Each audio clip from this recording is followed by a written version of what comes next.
Before we begin, a quick and important disclaimer. The content presented in this deep dive masterclass regarding social media platforms, data privacy, algorithmic behavior, and digital literacy is intended strictly for educational and entertainment purposes only. It does not constitute professional cybersecurity, legal, career, financial, or mental health advice. The digital landscape is incredibly volatile, and the strategies, platform mechanics, and historical trends we analyze today may shift without warning. Viewers must conduct their own due diligence before making decisions that impact their digital footprint, career trajectory, or personal security. Any case studies or examples of potential outcomes discussed are merely illustrative. Always consult with qualified professionals for your specific situation. Your digital identity and online well-being are entirely your responsibility. Right now, as you watch this video, thousands of invisible data points are being extracted from your device, compiled into a comprehensive psychological profile, and sold on a hidden marketplace to corporate entities you will never meet. You might think you are logging onto your favorite platform to catch up with friends, read the daily news, or simply unwind after a long day of work. But the harsh, undeniable reality is this. You are not the consumer. You are an unpaid data laborer, working around the clock to generate the most valuable commodity in the modern economy, which is your attention. Consider the historical trends of the past decade. The average American adult now spends upwards of 2.5 to 3 hours every single day mindlessly scrolling through algorithmic feeds. Over the course of a standard lifespan, that equates to roughly a decade of waking hours surrendered to a glowing rectangle. But the loss of time is merely the symptom of a much more aggressive societal disease. The real crisis is a profound, widespread lack of social media literacy. We handed society the most powerful communication tool in human history, a machine capable of toppling governments, rewriting cultural norms, and destroying individual lives, yet we provided absolutely zero instruction manual on how to operate it safely. Let us look at a practical case study to understand the sheer magnitude of this problem and its potential outcomes.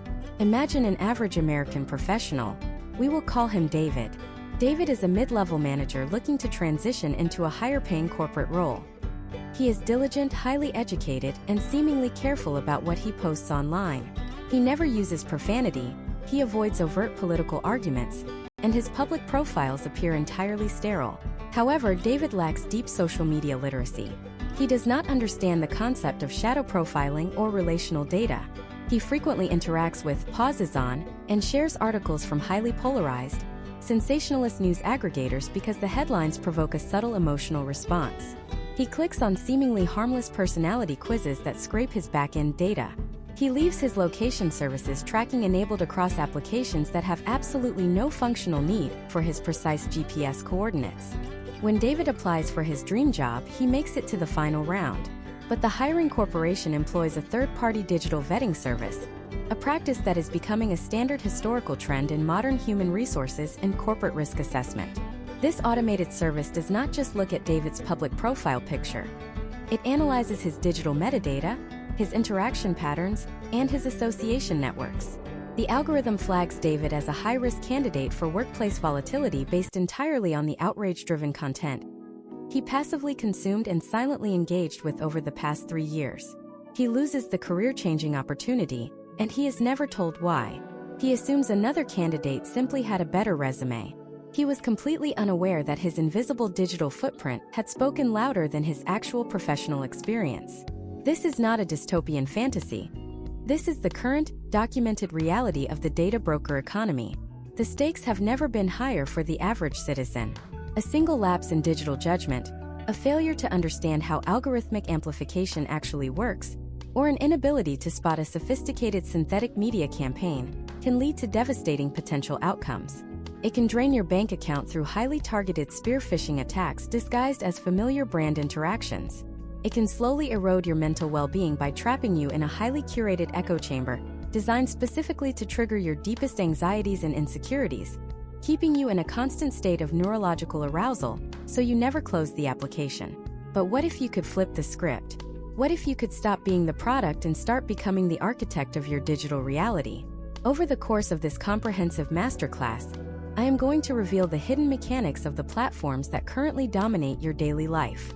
I am going to open a loop on the single most dangerous cognitive bias that social media algorithms exploit to keep you scrolling, a psychological loophole regarding intermittent variable rewards that, once you see it, you will never be able to unsee.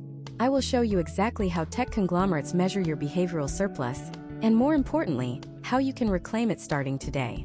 This brings us to the ultimate promise of this masterclass. For the American audience watching this right now, feeling the constant low-grade exhaustion of the digital age, this video is designed to solve the problem of digital vulnerability and algorithmic manipulation. You are going to learn the foundational pillars of social media literacy that are completely absent from our modern educational system. We are going to dissect how to critically evaluate the endless stream of information flooding your feeds, moving past the superficial layer of likes and shares to understand the actual source, intent, and funding behind the content you consume.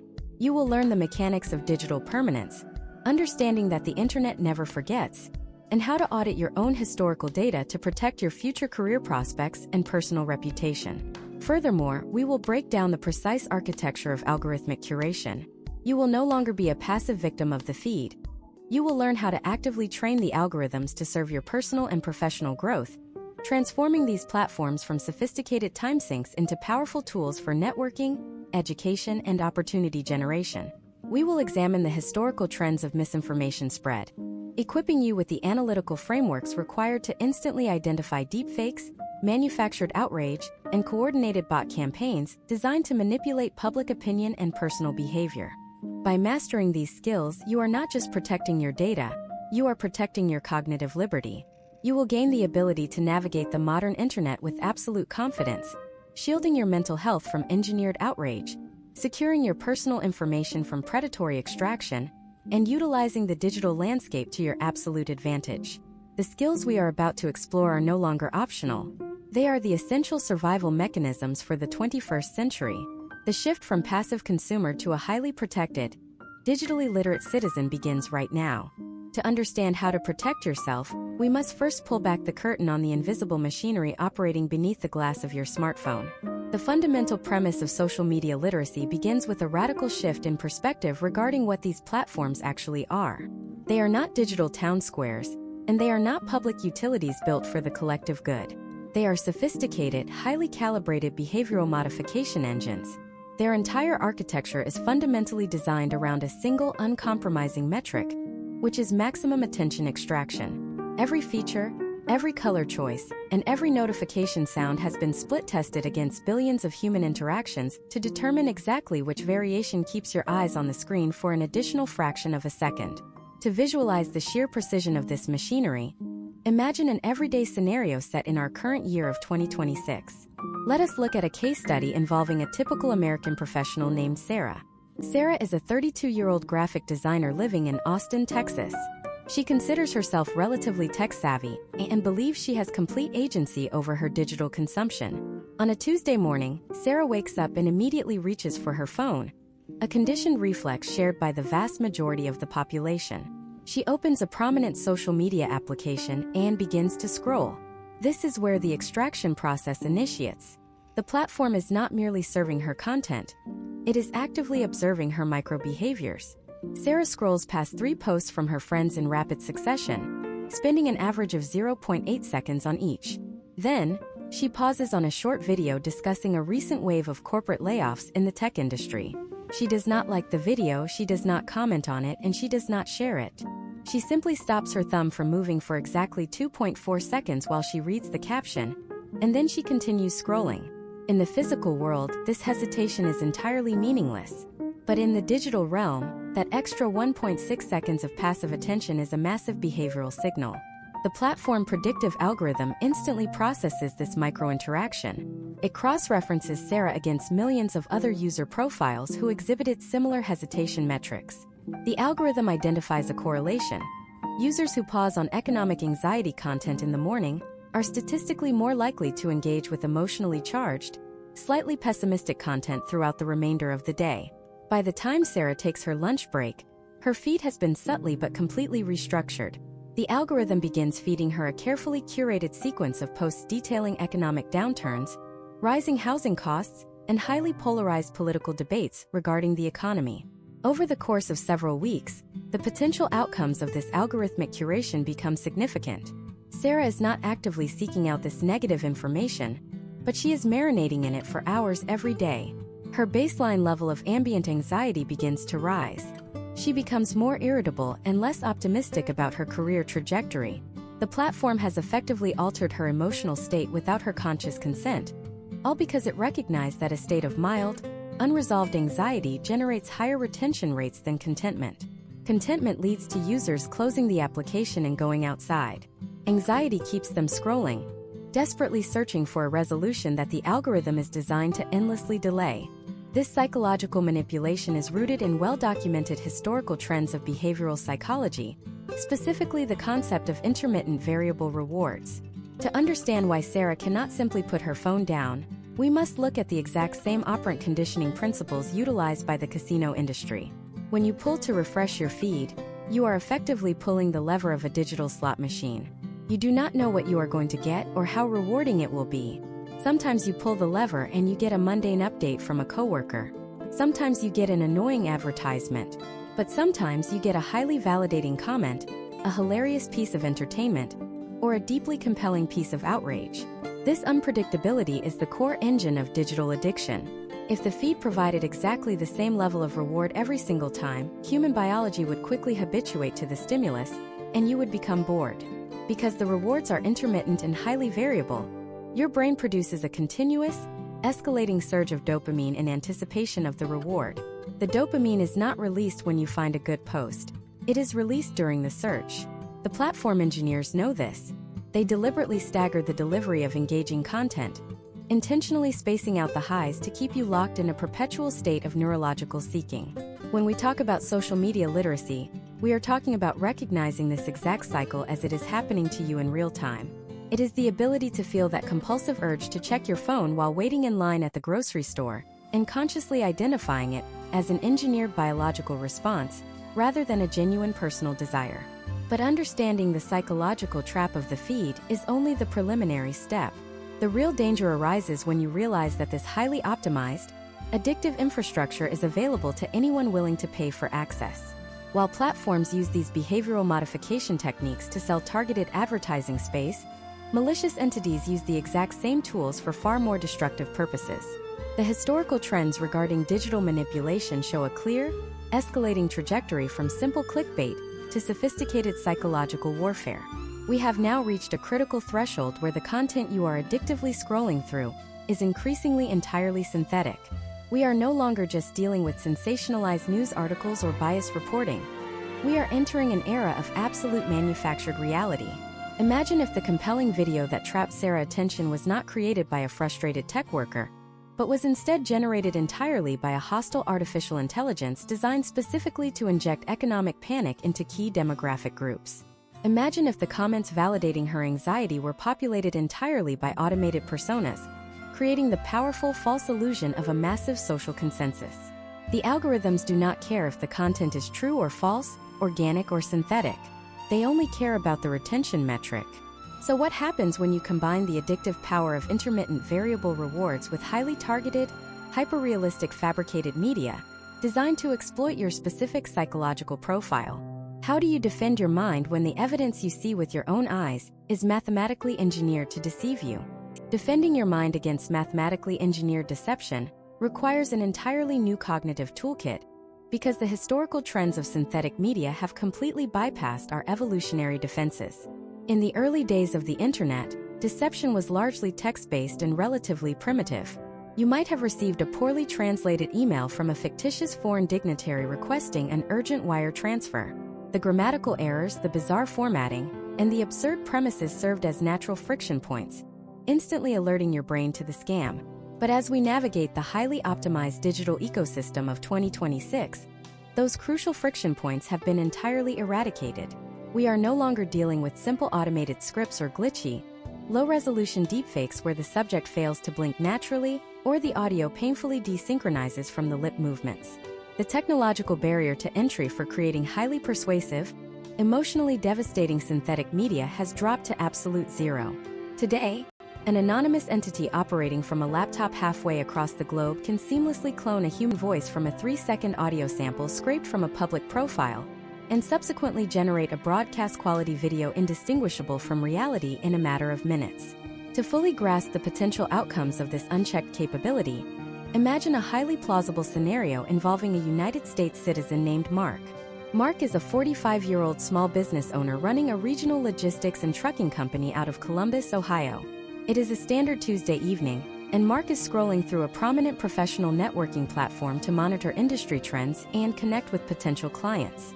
Suddenly, an auto-playing video captures his attention. It features the instantly recognizable chief executive officer of his largest corporate client, a major national retailer. In this high-definition video, the executive is captured on a seemingly leaked hot microphone during a private shareholder meeting, explicitly stating that the corporation plans to ruthlessly terminate all regional logistics contracts within 30 days to consolidate operations under a single multinational conglomerate. The video is visually and audibly flawless. The ambient lighting matches the corporate boardroom environment perfectly. The cadence of the speech, the subtle breathing pauses, the micro-expressions, and the unique vocal inflections of the executive are perfectly replicated by the generative artificial intelligence. Mark does not just watch the video.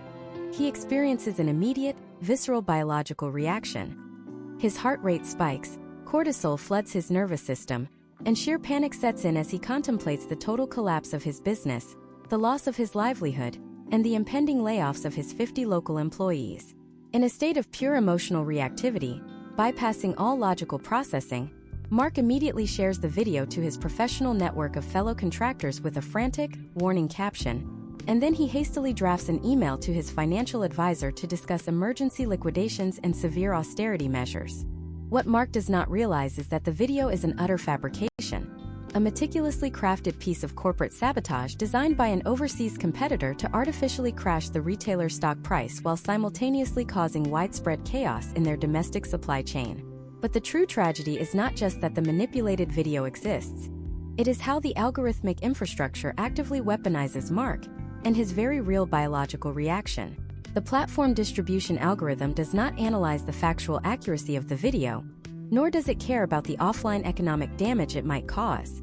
It strictly measures engagement velocity, because the synthetic video triggers high-arousal negative emotions like intense fear, betrayal, and outrage. Thousands of other contractors and industry professionals like Mark are sharing, commenting, and lingering on the post. The algorithm interprets this massive surge in behavioral surplus as a signal of highly valuable content and forcefully injects it into millions of other user feeds, accelerating the artificial panic at exponential speeds. This is precisely where the critical application of modern social media literacy must intervene. Defending against this level of sophisticated manipulation requires completely abandoning outdated verification methods. You can no longer rely purely on your eyes and ears to determine the truth of digital content. The first and most crucial step in digital self-defense is mastering a technique known as the emotional audit. Before you share, comment, or even internalize a piece of highly charged media, you must consciously and deliberately analyze your own physiological response. If a piece of content makes you feel immediate, overwhelming outrage, intense fear, or aggressive tribal vindication, you must recognize that your biological response is highly likely to be the intended payload of a targeted psychological campaign. The exact moment you feel that emotional spike, you must train yourself to treat it as a glaring red warning light and immediately halt all interaction with the content. You must freeze your thumbs. The second step is mastering the investigative art of lateral reading. When Mark encountered that catastrophic video, his fatal mistake was investigating the claim vertically. He scrolled down into the comments section of the video itself to see what other people were saying, hoping to find context or reassurance.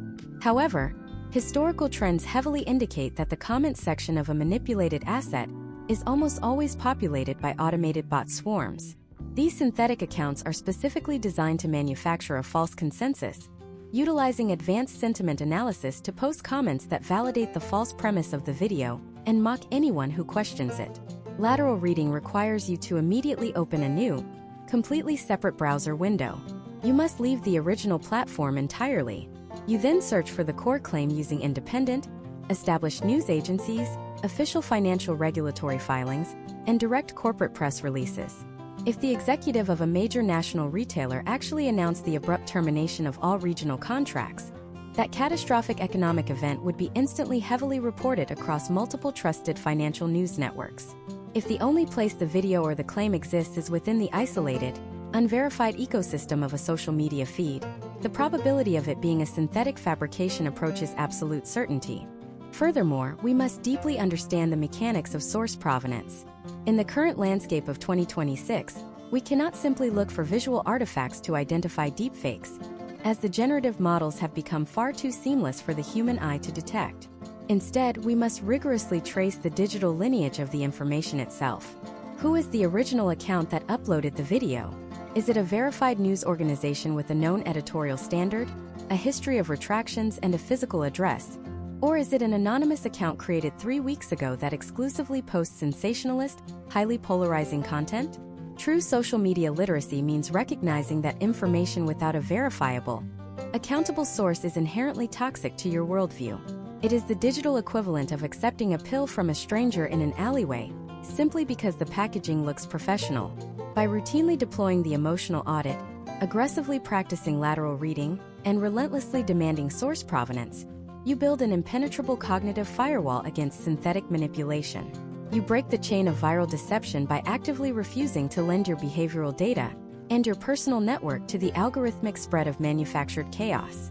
You regain control over your own perception of reality, ensuring that your business decisions, your worldview, and your emotional well-being are grounded in verifiable facts rather than mathematically engineered illusions. However, as you begin to systematically secure your mind against these external synthetic threats, a much more insidious and quiet realization begins to emerge. You might successfully identify and avoid the fake video, utilizing all the literacy skills we just discussed, but the simple act of navigating the platform to make that determination has just generated a massive, invisible trail of highly revealing metadata. The tech conglomerates are perfectly willing to let you dodge the synthetic media, because while you were busy investigating it, they were silently mapping the exact coordinates of your digital identity. They know exactly how long you hesitated, what alternative sites you visited on your browser, and precisely which emotional triggers compelled you to investigate further in the first place.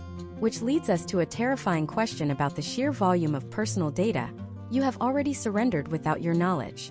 If these platforms can build a psychological profile so incredibly accurate that they know exactly what synthetic media will trigger your deepest anxieties, what exactly are they doing with the decades of intimate, unfiltered behavioral data you have already handed them, and who exactly is standing on the other side of the screen eagerly buying it? To answer that question, we must fundamentally dismantle the illusion of the free internet. The platforms you use every single day to message your family, share your vacation photos, or navigate city traffic do not charge you a monthly subscription fee because your currency is not what keeps their servers running. Your raw, unfiltered behavioral data is the actual product, and the screen you are staring into right now is effectively a one-way mirror. Behind that mirror sits an entirely unregulated, multi-billion-dollar industry of third-party data brokers. These are massive, faceless corporations that you will never interact with, you will never sign a terms of service agreement with, and you will never willingly hand your information to, yet they possess a digital dossier on you that is likely more accurate and comprehensive than the knowledge possessed by your closest friends or family members. To fully comprehend the sheer scale and the potential outcomes of this invisible economy, let us examine a highly realistic case study set right now in our current year of 2026.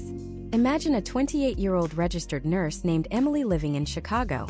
Emily is incredibly cautious about her forward-facing digital footprint. She keeps her social media profiles strictly private, she never uses her real name on public forums, and she believes that by simply avoiding posting sensitive personal information, she is entirely secure. However, Emily lacks a crucial component of social media literacy, which is the understanding of background telemetry data and cross-platform aggregation. Emily utilizes a free, popular period tracking application on her smartphone to monitor her health. She also uses a free digital mapping service to navigate the heavy Chicago traffic during her commute to the hospital. Finally, she spends roughly 45 minutes every evening unwinding on a major short-form video application. In the physical world, these three activities are entirely disconnected, but in the digital data economy, they are deeply intertwined through embedded software development kits, highly complex tracking pixels, and shared application programming interfaces. Over a specific 3-month period, the data brokers begin to compile a highly specific shadow profile on Emily. The mapping application silently records that Emily has recently started deviating from her normal route, stopping twice a week at a specialized autoimmune diagnostic clinic. Simultaneously, the period tracking application logs highly irregular cycle data, alongside self-reported symptoms of chronic fatigue and joint pain. Meanwhile, the short-form video platform registers a massive shift in her viewing habits. Instead of watching cooking tutorials, her algorithm has detected that she is now lingering for several extra seconds on videos discussing the early warning signs of multiple sclerosis and lupus, analyzing her exact scrolling speed, her screen brightness, and even the time of night she is awake, engaging with this specific medical content. None of these individual platforms explicitly know Emily has a medical condition, but the data broker, who legally purchases the back-end metadata from all three seemingly unrelated applications, feeds this aggregated behavioral surplus into a sophisticated predictive machine learning model.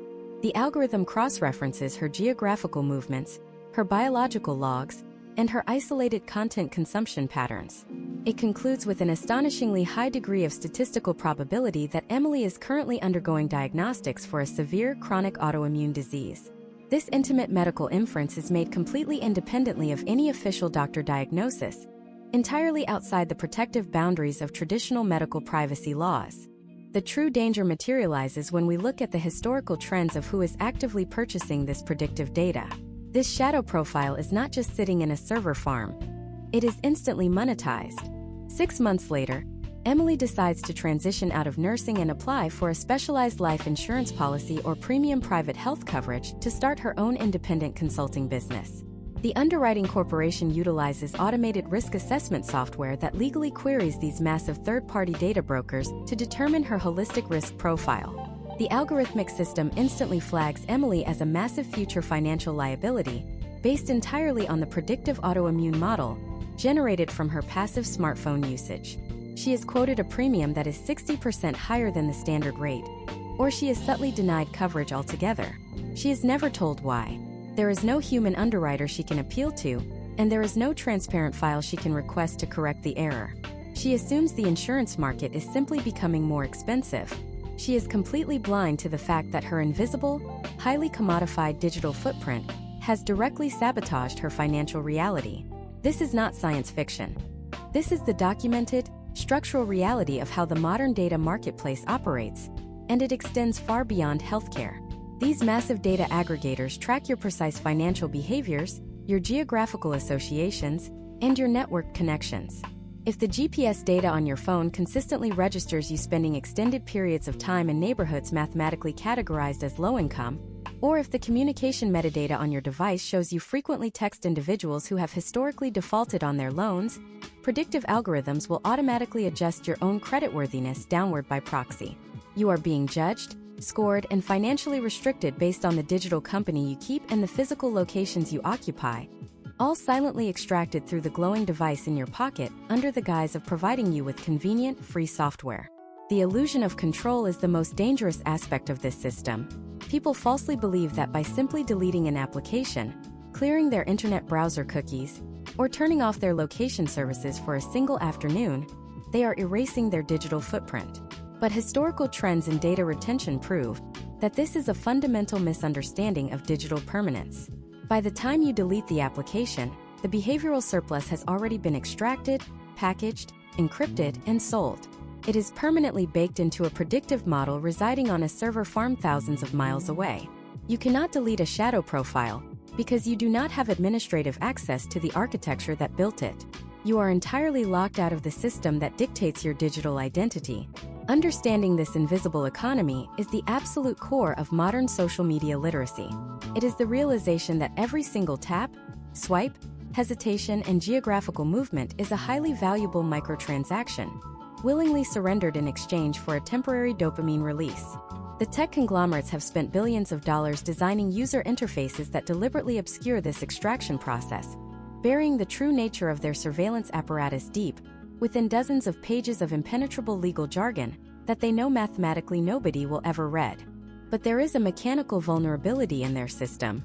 The architecture of surveillance relies entirely on your passive compliance and your lack of technical understanding. While you cannot easily delete the shadow profile that already exists, you possess the absolute capability to instantly sever the data pipelines feeding it, starving the predictive algorithms of your future behavioral surplus.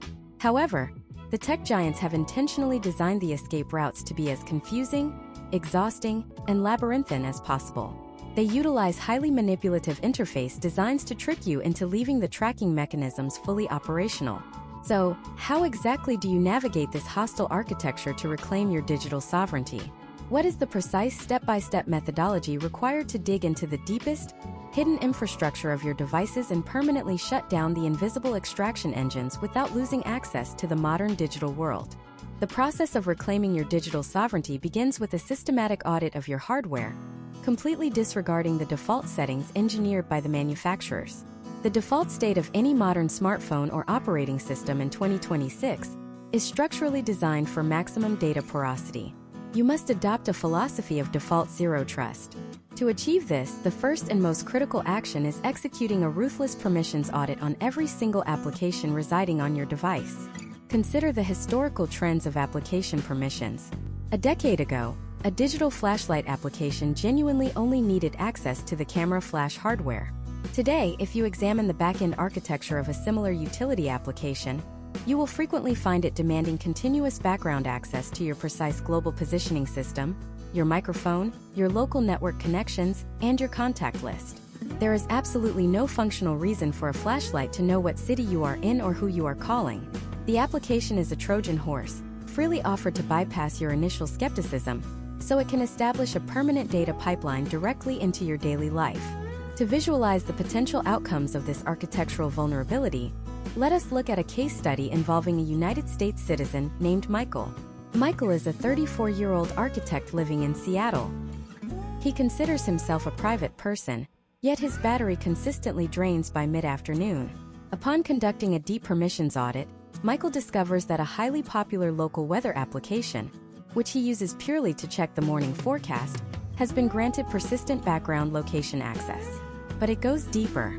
The application also has active access to his local network devices, meaning it is silently scanning his home Wi-Fi network to identify smart televisions, home security cameras, and internet-connected appliances. The weather application is not just monetizing his location, it is building an inventory of his household hardware to sell to targeted advertising networks and insurance data brokers. Shutting this down requires moving past the superficial privacy toggles located on the application main screen. You must navigate deep into the core system settings of your device to the dedicated privacy and security management menus. Here, you must systematically revoke microphone, camera, background refresh, and precise location access for every application that does not strictly require it to perform its primary stated function.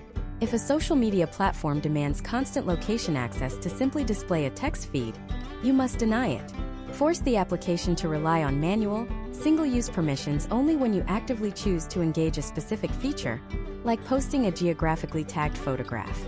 But revoking hardware permissions only secures the physical perimeter. The next vital step in mastering social media literacy involves neutralizing the cross-site tracking mechanisms embedded directly within the application interfaces. The tech conglomerates have engineered a highly deceptive feature known as the in-app browser.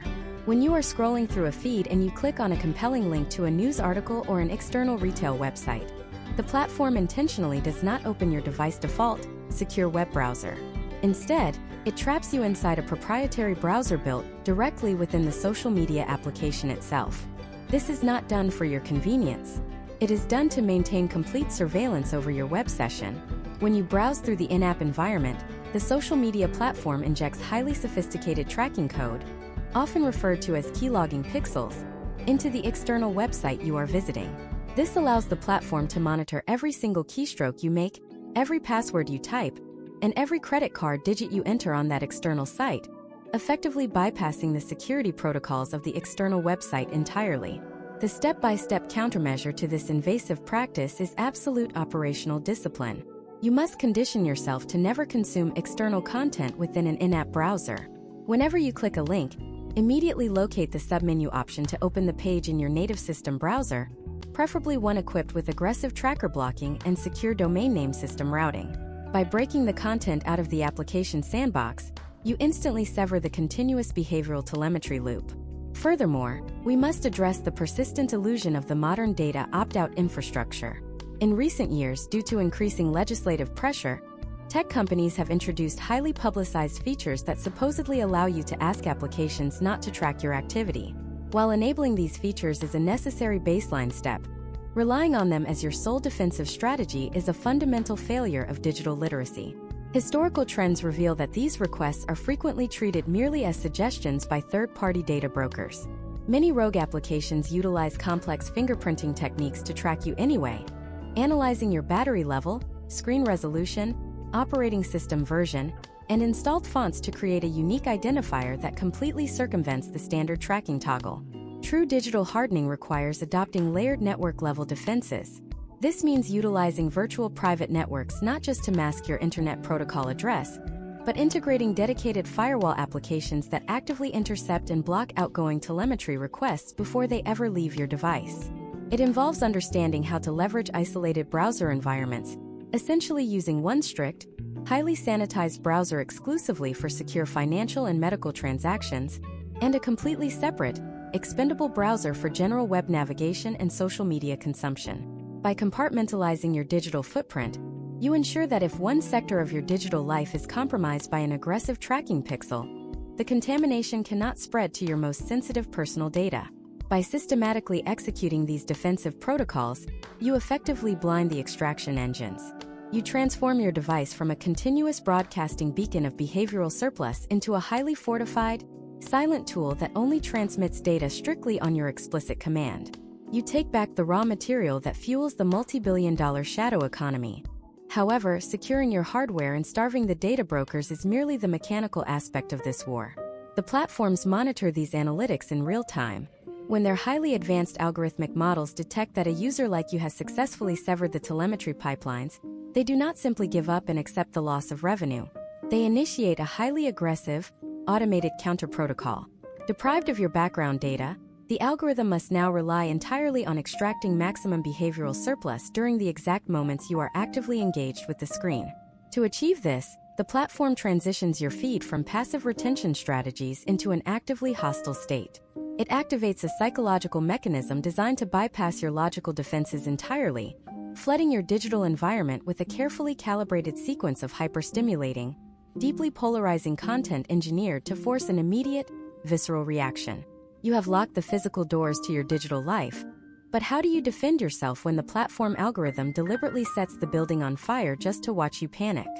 To survive the deliberate escalation of algorithmic hostility, you must first completely deconstruct your understanding of what user engagement actually means to the central processing systems of these platforms. When you successfully sever the invisible data pipelines, the artificial intelligence governing your feed registers a catastrophic drop in predictive accuracy. You have effectively become a ghost in their system. To a machine learning model tasked with maximizing your time on screen, an unpredictable user is a massive financial liability. Therefore, the system automatically defaults to its most primitive, aggressive, and historically proven method of forcing interaction, which is the weaponization of outrage. Historical trends clearly demonstrate that human beings are neurologically hardwired to react faster, more intensely, and with significantly higher retention rates to perceive threats and social conflicts than they are to positive or neutral stimuli.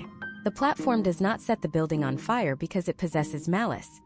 It sets the fire because panic is the most reliable mechanism for generating the behavioral surplus it desperately needs to reprofile you.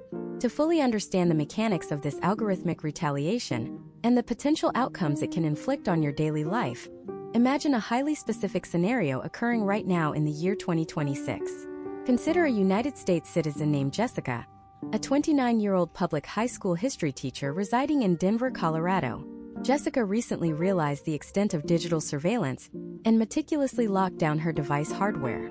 She revoked every unnecessary background permission, uninstalled invasive third-party tracking applications, and began aggressively utilizing secure, isolated web browsers. She successfully blinded the extraction engines. However, the very next morning, when she opens her primary social networking application during her commute, her digital environment is completely unrecognizable. Prior to her security audit, Jessica's feed consisted primarily of lesson plan ideas, local Denver community events, and updates from her college friends. Now deprived of her background location data and external browsing history, the algorithm has switched to an active hostile state. It floods her screen with highly polarizing, sensationalized video clips regarding aggressive national debates over public school curriculums, controversial administrative policies, and synthetic media depicting fictional teachers engaging in extreme, career-ending behavior. The system is deliberately probing her psychological vulnerabilities. It knows her stated profession from her basic profile, so it hurls digital incendiary devices directly at her professional identity, waiting to see which one forces her to react. As Jessica watches a particularly inflammatory and entirely fabricated video about teachers in her exact district, she experiences a massive, involuntary physiological response. Her cortisol levels surge, her heart rate accelerates, and a profound sense of tribal indignation washes over her. She immediately taps the comment icon and spends for agonizing minutes typing out a highly detailed, emotionally charged, multi-paragraph refutation of the video claims, citing her own real-world experience to correct the blatant misinformation. She hits send, feeling a temporary, validating rush of dopamine, entirely convinced that she has struck a blow for truth and defended her profession. In reality, Jessica just walked directly into the most sophisticated psychological trap of the modern internet. She failed to realize the absolute fundamental law of algorithmic architecture, which is that the machine is entirely agnostic to sentiment. The platform does not possess the capacity to understand that her comment was a furious debunking of false information. It cannot comprehend the nuance of her frustration or the validity of her argument. The only thing the algorithmic processing center registers is the mathematical reality of her interaction. It records that Jessica stopped scrolling for 4 consecutive minutes, tapped her screen 342 times, and deposited a massive block of high-density text onto the platform. To the machine, this is not a correction. This is a spectacular success. It is the ultimate signal of high-value retention. By attempting to fight the fire, Jessica provided the exact behavioral surplus the system needed to recalibrate her shadow profile. The algorithm immediately learns that the most efficient way to capture Jessica's attention is not through local news or teaching resources, but through intense, hyper-specific professional outrage. Over the following weeks, her feed will become a suffocating echo chamber of engineered conflict, slowly eroding her mental health, drastically increasing her baseline anxiety, and fundamentally warping her perception of how the general public views her profession. This phenomenon, heavily documented in recent sociological case studies, is the direct mechanism by which platforms actively radicalize users and fracture societal cohesion, simply to maintain engagement metrics. Defending yourself against this active algorithmic hostility requires mastering the discipline of digital stoicism and executing a strategy known as algorithmic starvation. When you notice your feed abruptly shifting into a highly polarized, emotionally triggering state, you must recognize it as a mechanical provocation. You must absolutely refuse to engage. You cannot comment, you cannot share it to mock it, you cannot even tap the screen to expand the text caption. Even utilizing the interface features designed to signal distaste, such as hitting a dislike button or selecting an option that says "show me less of this," is a fatal error. Those negative feedback buttons are frequently utilized by the system as engagement traps. Pressing them still registers as an interaction, proving to the algorithm that the content successfully captured your attention and forced a physical response. The only effective countermeasure to a hostile algorithm is the total weaponization of your own apathy. You must scroll past the engineered outrage with the exact same speed and indifference as you would a blank screen. By denying the system any measurable reaction, you starve the predictive model of the feedback loop it requires to validate the outrage strategy. But starvation alone is a slow process. To actively retrain the platform and force it back into a passive subservient state, you must intentionally flood it with mundane, low-arousal behavioral data. You achieve this through active curation. You deliberately search for and engage heavily with the most benign, non-controversial, and highly specific niche content imaginable. You spend extended periods watching long-form videos on traditional woodworking, historical architecture, or deep-sea marine biology. You slowly and deliberately interact with this neutral content, completely ignoring the chaotic, inflammatory material attempting to break through the perimeter. You are essentially hacking the behavioral modification engine in reverse, utilizing the platform's own mathematical rules to force it to categorize you as an individual who only generates retention metrics when presented with calm, educational, or highly technical information. By combining the rigorous hardware lockdown protocols with the psychological discipline of algorithmic starvation and active curation, you achieve a state of true digital sovereignty. You transform the device from an active psychological weapon, aimed at your attention span, into a heavily restricted, controlled, deeply sanitized utility that serves your specific interests without compromising your mental stability. You have effectively neutralized the platform and secured your own mind. However, securing your personal feed is only an individual victory in a highly interconnected digital war. The moment you step back from your sanitized screen and interact with the physical world, a new, entirely terrifying vulnerability emerges. You might possess the social media literacy to identify synthetic outrage, verify historical trends, and starve the algorithm, but the vast majority of the population does not. What happens when the highly manipulated, emotionally volatile echo chamber you just escaped has completely consumed the people you love and work with? How do you maintain your grip on reality when your own trusted friends, family members, and professional colleagues unknowingly become the primary distribution network for the very same mathematically engineered deception you just spent weeks learning to defeat? This is the exact moment where the theoretical concepts of social media literacy collide with the messy, unpredictable reality of human relationships. The most profound shock of the modern digital landscape is not discovering that faceless corporations are mining your data, nor is it realizing that hostile state actors are deploying synthetic media. The true shock and the most difficult cognitive hurdle to overcome is witnessing people you deeply respect entirely succumb to mathematically engineered deception. We are talking about individuals who possess immense intelligence, vast life experience, and strong moral compasses. Yet, historical trends in digital sociology consistently prove that traditional intellect offers absolutely zero protection against a highly optimized algorithmic targeted campaign. To understand why this happens, we must examine the concept of networked epistemology. Throughout human evolutionary history, we did not survive by independently verifying every single piece of information we encountered. We survived by trusting the designated nodes within our tribe. If a trusted scout reported a predator near the river, the tribe did not demand peer-reviewed evidence. They immediately relocated. Our brains are biologically hardwired to accept information as absolute truth if it is delivered by a trusted social connection. The tech conglomerates understand this evolutionary vulnerability perfectly. They know that a piece of synthetic outrage will easily bypass your analytical firewall if they can manipulate your brother, your mentor, or your best friend into delivering it to you. Imagine a highly plausible scenario occurring in the current year of 2026. Consider a United States citizen named Marcus, a 48-year-old senior structural engineer managing massive commercial construction projects in Atlanta, Georgia. Marcus is meticulous, highly rational, and his entire professional career is based on rigorous mathematical verification. However, over the past 8 months, his digital profile has been silently segmented into an algorithmic cohort defined by severe economic anxiety and institutional distrust. On a Friday evening, Marcus drops a highly polished, high-definition video into his extended family group chat. The video appears to be leaked surveillance footage of the chairman of the Federal Reserve speaking at a private global banking summit, explicitly detailing a coordinated strategy to artificially inflate mortgage rates specifically to force middle-class homeowners into foreclosure, thereby allowing multinational conglomerates to purchase residential neighborhoods at a fraction of their value. The video is a masterpiece of synthetic generation. The audio perfectly mimics the acoustic echo of a large banquet hall. The lip syncing is flawless, and the narrative perfectly aligns with the ambient economic stress currently felt by millions of Americans. It is a fabricated weapon designed to destabilize domestic market confidence. But Marcus, the rational engineer, has completely bypassed his analytical protocols.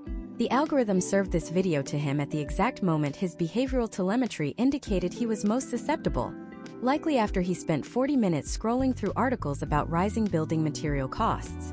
He shares the video with a frantic, deeply emotional warning, instructing his elderly parents and his siblings to immediately begin liquidating their retirement portfolios and moving their assets into decentralized offshore accounts. The potential outcomes of this single algorithmic injection are catastrophic. You are sitting in your living room, watching your family group chat devolve into absolute paralyzing panic. Your elderly parents, who trust Marcus implicitly because of his professional success, are actively discussing absorbing massive financial penalties to withdraw their life savings on a Friday night. You possess the digital literacy to instantly recognize the video as a synthetic deepfake. You perform a rapid lateral reading exercise and confirm that no legitimate financial regulatory body or global news agency is reporting this apocalyptic scenario. You know the truth. But how exactly do you communicate that truth to a highly intelligent family member, who is currently experiencing a full-blown, algorithmically induced adrenal response. If your first instinct is to reply directly in the group chat with a link to a verified debunking article, accompanied by a logical breakdown of why the video is fake, you will instantly trigger a well-documented psychological phenomenon known as the backfire effect. When an individual has publicly committed to a narrative that feels emotionally true, presenting them with contradictory factual evidence does not change their mind.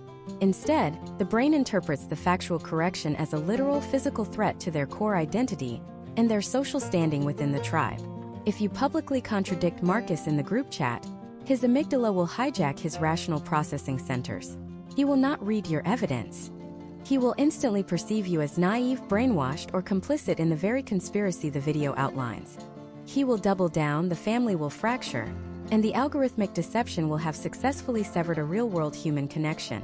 Intervening effectively requires a completely different operational protocol.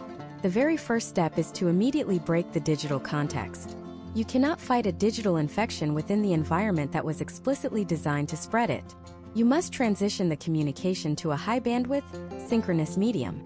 You must pick up the physical phone and call Marcus directly, or better yet, drive to his house in Atlanta and sit across from him at his kitchen table. The human voice and physical presence carry millions of subtle empathetic frequencies, micro-expressions, and tonal variations that are entirely stripped away in a text-based environment. You must re-establish the physical human connection before you can address the digital illusion. Once you have transitioned to a high-bandwidth environment, you must deploy the Socratic method of source provenance. You absolutely must not attack the content of the video, and you must never attack his intelligence. Instead, you focus entirely on the mechanics of the delivery system. You ask genuine, non-confrontational questions. You ask Marcus to walk you through exactly how the video appeared on his feed. You ask him if he has noticed that his feed has been feeding him increasingly stressful content over the past few weeks. You gently guide him to apply the same rigorous engineering logic he uses at his firm to the structural integrity of the digital source. Most importantly, you must provide Marcus with a face-saving exit. You must separate his intellect from the manipulation. You explain that he did not fall for a simple scam. He was successfully targeted by a multi-billion-dollar predictive machine learning model that utilized thousands of data points to exploit a specific evolutionary vulnerability. You align yourself with him against the algorithm. By framing the tech platforms as the hostile entity, rather than framing Marcus as gullible, you bypass the backfire effect. You allow him to retain his dignity, while simultaneously realizing that his perception of reality has been mathematically hijacked. This process of cognitive deprogramming is exhausting. It requires immense patience, profound empathy, and a deep understanding of human psychology. But this is the unspoken civic duty of the digitally literate citizen today. As you master these skills, you become the designated immune system for your immediate social and professional circles. You must actively intercept the synthetic pathogens before they can devastate the people you care about. However, even if you successfully insulate your family and establish a localized culture of digital literacy, a massive systemic vulnerability remains. You are still attempting to survive in a broader society where the vast majority of the population is entirely unprotected, reacting purely on algorithmic impulse.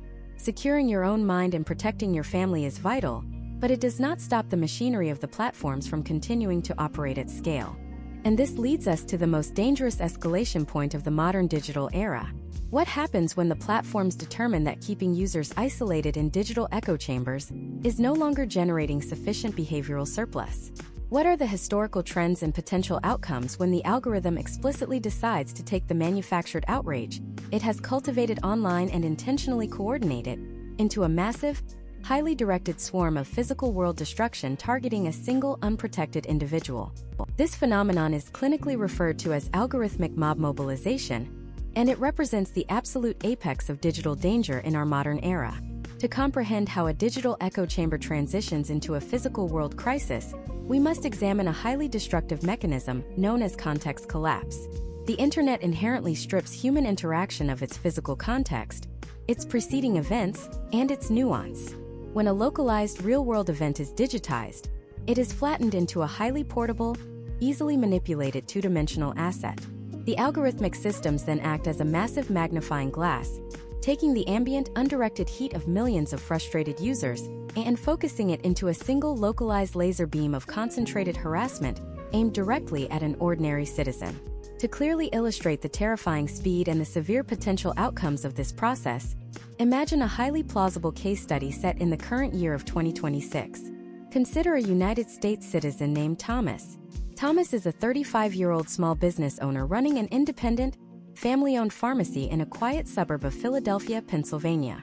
He is not a public figure, he has no significant social media following, and he spends his days filling prescriptions and managing his inventory.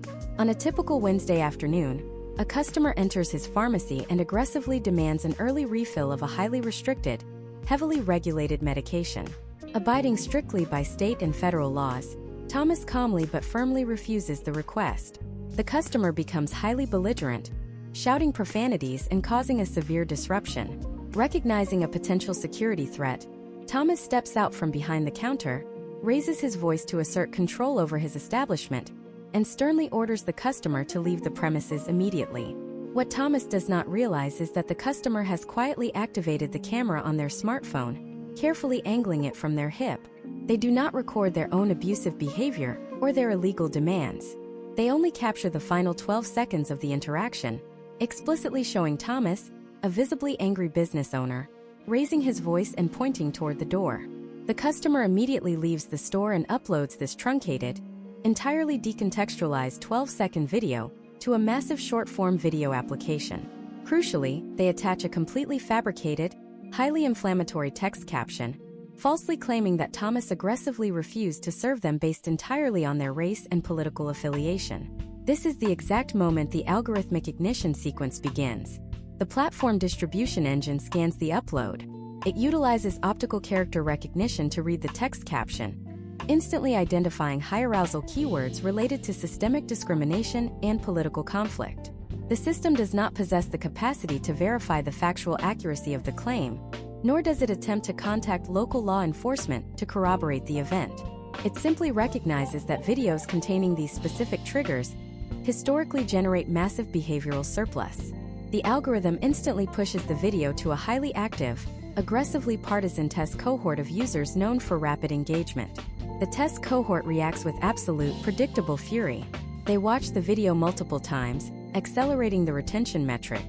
They share it to their own networks with furious commentary.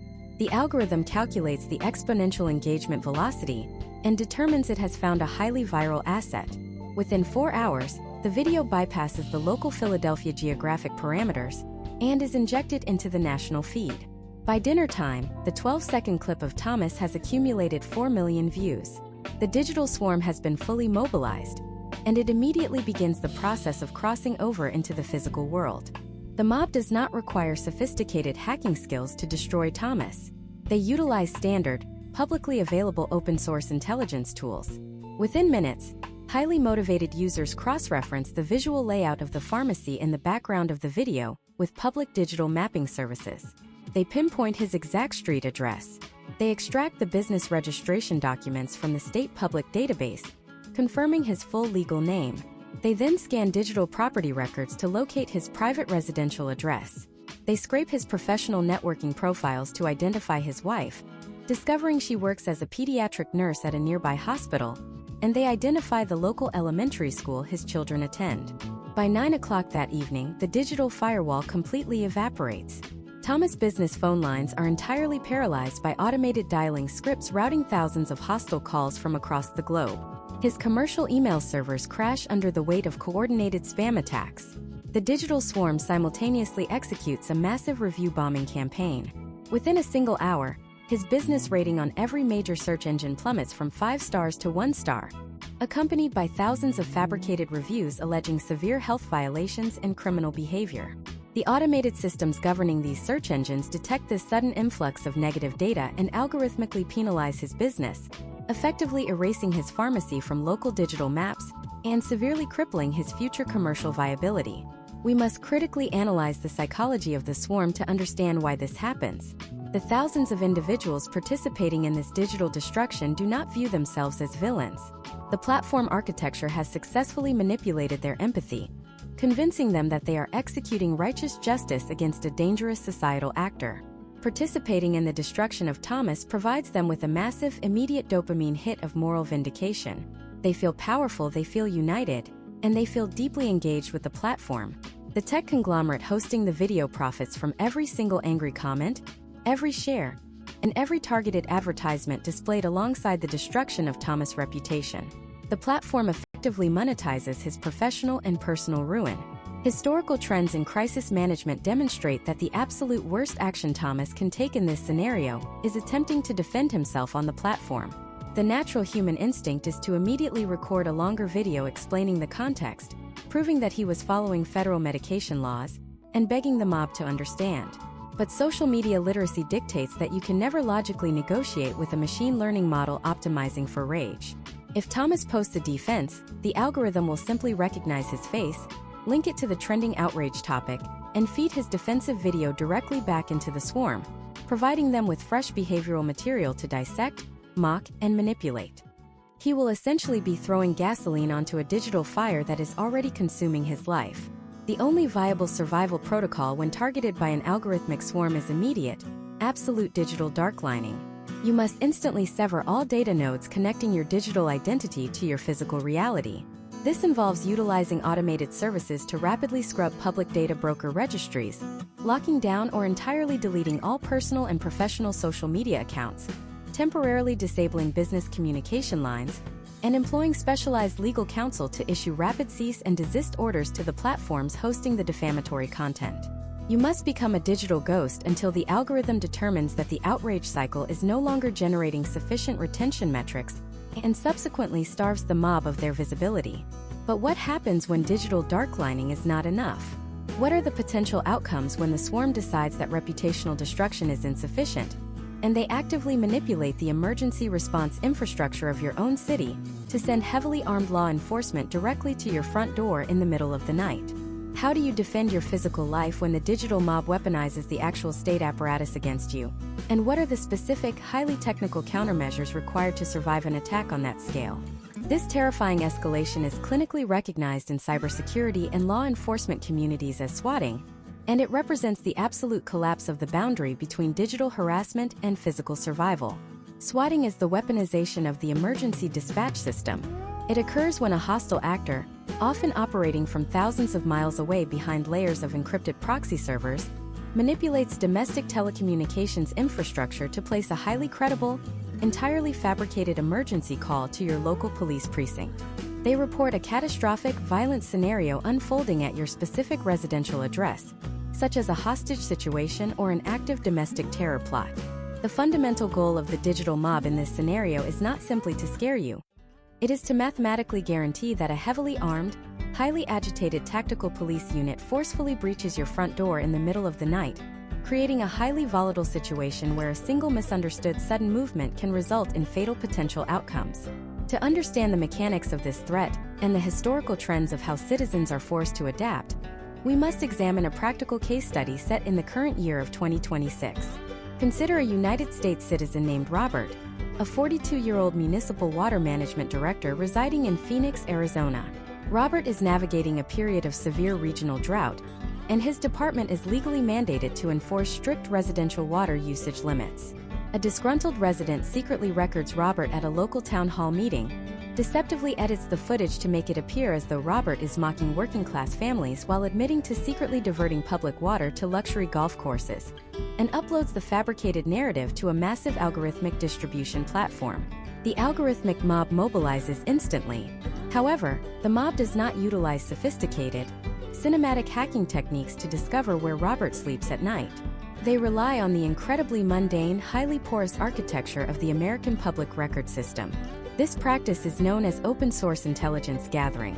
Within 20 minutes of the video achieving viral velocity, malicious actors access county property tax databases, which are legally mandated to be public and searchable by name. They find the deed to Robert residential home.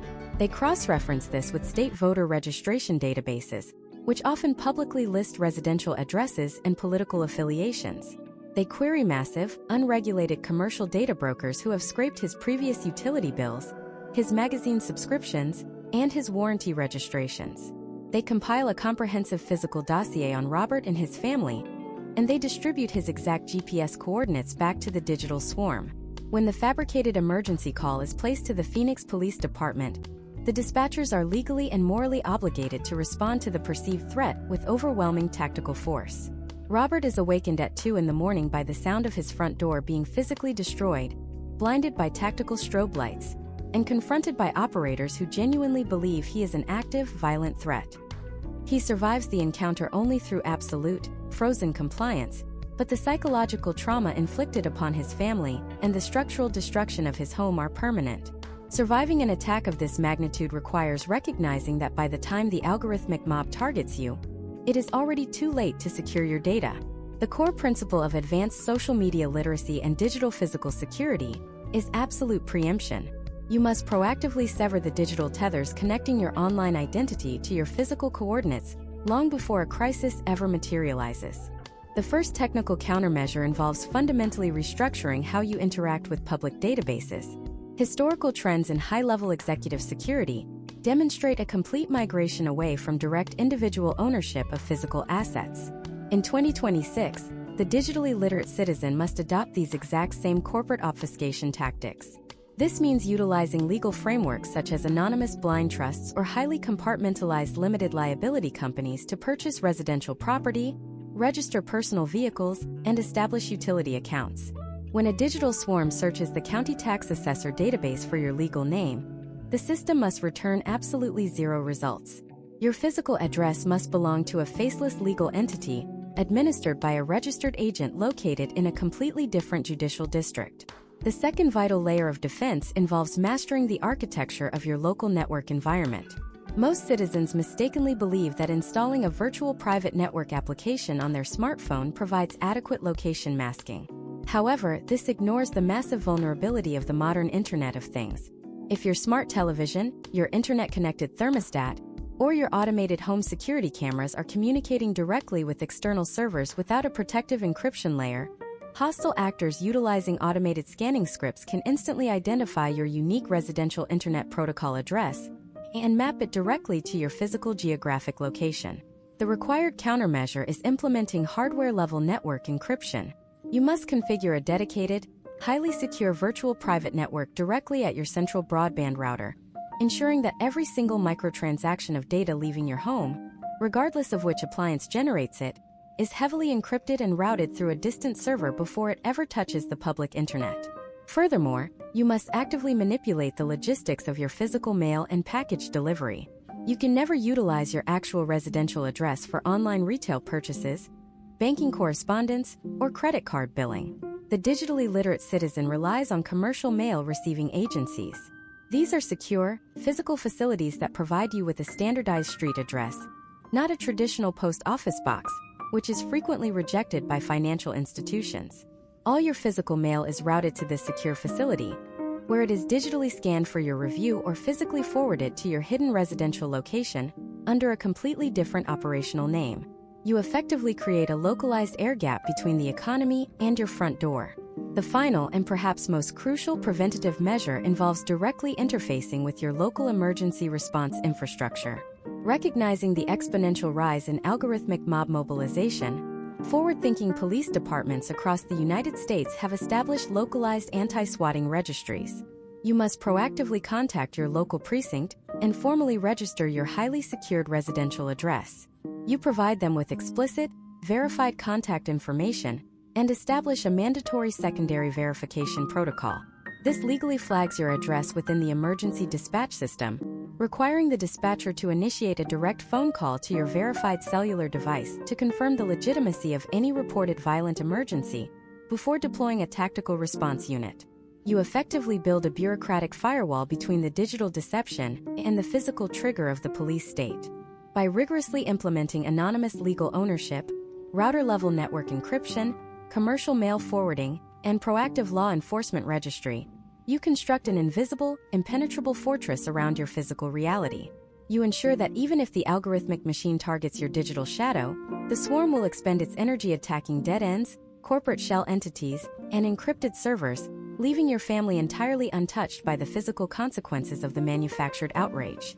However, Existing in this state of perpetual defensive hypervigilance is an incredibly exhausting, deeply isolating way to navigate the modern world.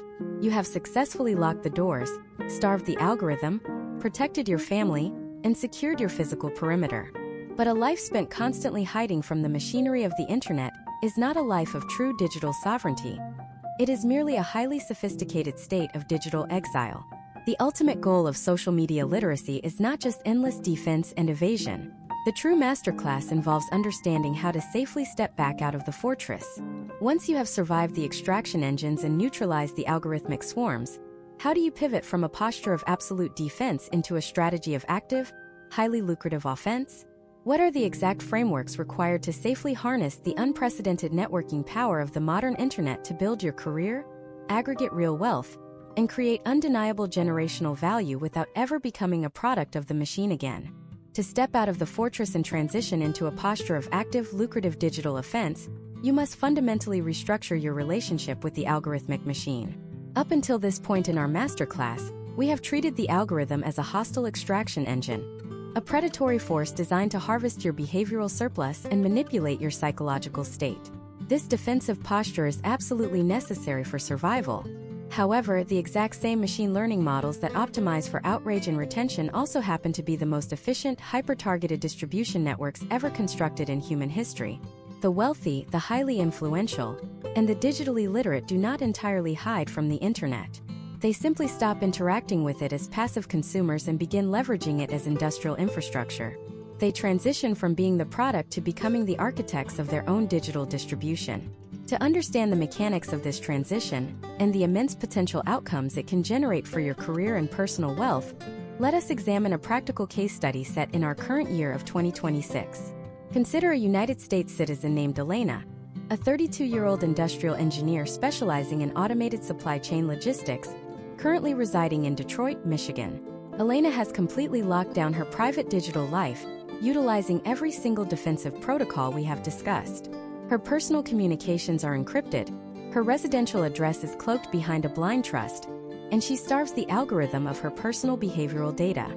However, Elena recognizes that her highly specialized professional knowledge possesses immense market value. She decides to build a forward-facing, highly sanitized professional digital avatar, specifically designed to aggressively manipulate the social media algorithms in her favor. Elena does not use her public profiles to share her political opinions, her vacation photos, or her daily frustrations. She utilizes a strategy known as intentional asymmetric output. Twice a week, she produces highly dense, incredibly technical, and purely educational content regarding the optimization of manufacturing supply chains. She posts detailed breakdowns of historical trends in global shipping, mathematical models for reducing warehouse inefficiency, and case studies analyzing the integration of robotics in assembly lines. She creates this content deliberately stripped of all high-arousal emotional triggers. She is not attempting to go viral in the traditional sense. She is deploying algorithmic arbitrage. When Elena uploads her technical analysis, the platform distribution engine initially tests it against a broad audience. The vast majority of the population scrolls past it instantly, registering zero behavioral surplus. However, a very specific, highly lucrative demographic stops to watch. Corporate recruiters, senior manufacturing executives, and fellow industrial engineers pause on her content because it directly addresses their professional pain points. The algorithm registers this highly specific retention data. Because the platform desires to keep those high-value executives engaged, it maps Elena as a trusted node for that exact demographic. The machine learning model, which previously attempted to extract data from Elena, is now actively working for her, autonomously delivering her specialized expertise directly into the digital feeds of the most powerful decision-makers in her industry, completely free of charge. The most critical component of Elena's strategy, and the absolute core of offensive digital literacy, is understanding the concept of owned digital real estate. Elena knows that historical trends regarding platform stability are notoriously volatile.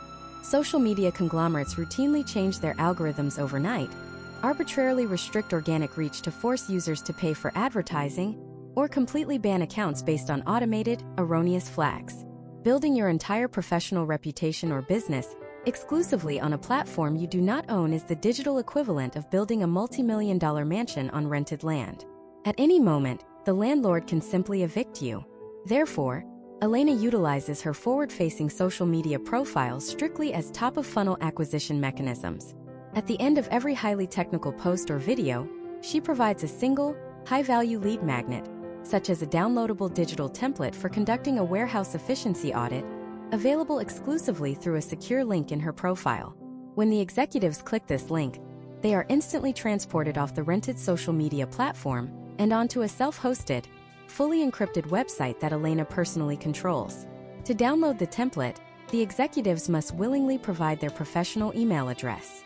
This simple transaction fundamentally shifts the balance of power. Elena is no longer relying on the social media algorithm to reach her audience. She is quietly and methodically extracting the most valuable contacts from the platform and depositing them into a sovereign database that she possesses absolute ownership over. Over the course of 18 months, Elena compiles an encrypted mailing list of 12,000 highly verified supply chain directors, manufacturing chief executive officers, and international logistics coordinators. The potential outcomes of possessing this level of owned digital real estate are staggering. When Elena decides she is ready to transition out of her current corporate role, she does not submit a standard resume through an automated, artificial intelligence screening portal like an average job seeker. She simply drafts a highly professional, text-based newsletter to her private database, casually mentioning that she is currently exploring external consulting opportunities or seeking a director-level position. Because she has spent 18 months consistently depositing immense value into their inboxes without asking for anything in return, she instantly receives dozens of highly lucrative, unadvertised executive offers directly from the decision-makers themselves. She has effectively bypassed the entire corporate human resources gatekeeping apparatus. Furthermore, this sovereign distribution network allows for the rapid aggregation of independent wealth. If Elena decides to launch an independent consulting firm, write a comprehensive technical manual, or host an exclusive, paid digital seminar regarding supply chain optimization, she possesses immediate, direct access to the exact demographic most likely to purchase her services. She does not need to pay the social media platforms a single cent for targeted advertising, because she already owns the targeted network. She has successfully isolated her private life from the predatory extraction engines, while simultaneously harnessing the immense connectivity of the internet to build unshakable professional leverage and real generational wealth. By mastering the defensive protocols to secure your mind and your physical reality, and by aggressively executing the offensive strategies of algorithmic arbitrage and owned digital real estate, you achieve the ultimate objective of this masterclass. You become a fully sovereign digital citizen. You navigate the chaotic, highly manipulated environment of the modern internet with absolute clarity and precision, immune to synthetic outrage and invisible data extraction. You use the machine to build your empire, and you never allow the machine to use you. But mastering the social media algorithms and building a sovereign distribution network is only the foundational layer of the new digital economy. You have built the infrastructure, but you are still manually operating the levers. What happens when you combine this human-directed, highly targeted network with the rapidly accelerating wave of autonomous artificial intelligence agents? How do you command a fleet of synthetic workers capable of executing complex business negotiations, managing your encrypted databases, and scaling your newly built digital empire entirely in the background while you sleep?